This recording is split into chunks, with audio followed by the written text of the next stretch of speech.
Jadi di kehamilan yang trimester pertama itu memang dinilai sangat penting.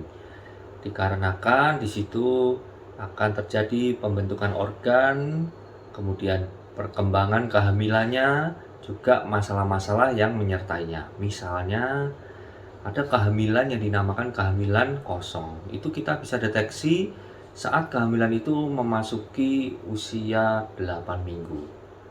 Atau kehamilan itu bisa letaknya bukan di dalam rahim atau namanya kehamilan ektopik yang paling sering di saluran telurnya. Itu juga kita bisa deteksi lebih awal kalau pemeriksaannya dilakukan lebih dini, yaitu sekitar usia 5 atau 6 minggu. Selain itu juga ada namanya kehamilan mola atau hamil anggur. Hamil anggur adalah masalah karena kromosom saat pembuahannya. Di situ tidak terbentuk janin, melainkan seperti bulir-bulir anggur. Itu risiko untuk menyebabkan pendarahan yang hebat. Di lain kelainan itu, ada permasalahan yang lain, misalnya ada mual muntah yang hebat yang dinamakan hiperemesis gravidarum. Kalau tidak dilakukan penanganan yang tepat, akan bisa menyebabkan pasien itu mengalami dehidrasi sehingga perkembangan kehamilan itu bisa terhambat. Pastikan perjalanan medismu tanpa repot bersama Somek. Banyaknya syarat untuk berobat ke Singapura ataupun Malaysia membuat repot selama pandemi ini. Selama 12 tahun, Somek didukung SOS Ambulans Udara melayani pasien untuk berobat ke Singapura dan Malaysia.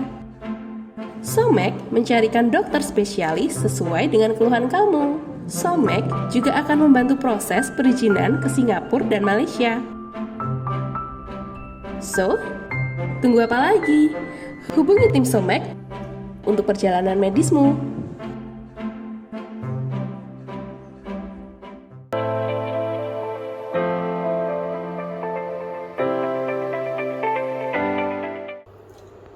Jadi memang betul pendarahan itu merupakan kasus gawat darurat kebidanan.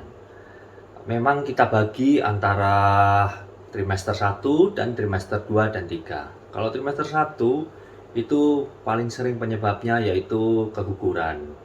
Atau seperti yang sudah dikatakan tadi, kehamilan ektopik atau kehamilan di luar rahim, juga kehamilan mola atau kehamilan anggur. Itu penyebab dari pendarahan di trimester 1. Penanganannya juga masing-masing berbeda ya. Kemudian di trimester 2 dan 3 ada yang namanya pendarahan antepartum atau yang disebut pendarahan sebelum persalinan.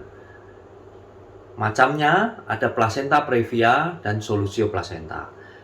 Kalau placenta previa itu sendiri yaitu pendarahan karena plasenta yang harusnya letaknya itu berada di atas atau di fundus atau di ujung puncak dari rahim, tapi letak plasenta previa ini ada di bawah yang menutupi mulut rahim atau jalan lahirnya. Sehingga resiko untuk pendarahan atau pecahnya pembuluh darah di bawah itu meningkat. Dan selain itu ada solusio placenta. Kalau solusio placenta letaknya sudah betul. Misalnya letaknya di belakang atau di atas rahim.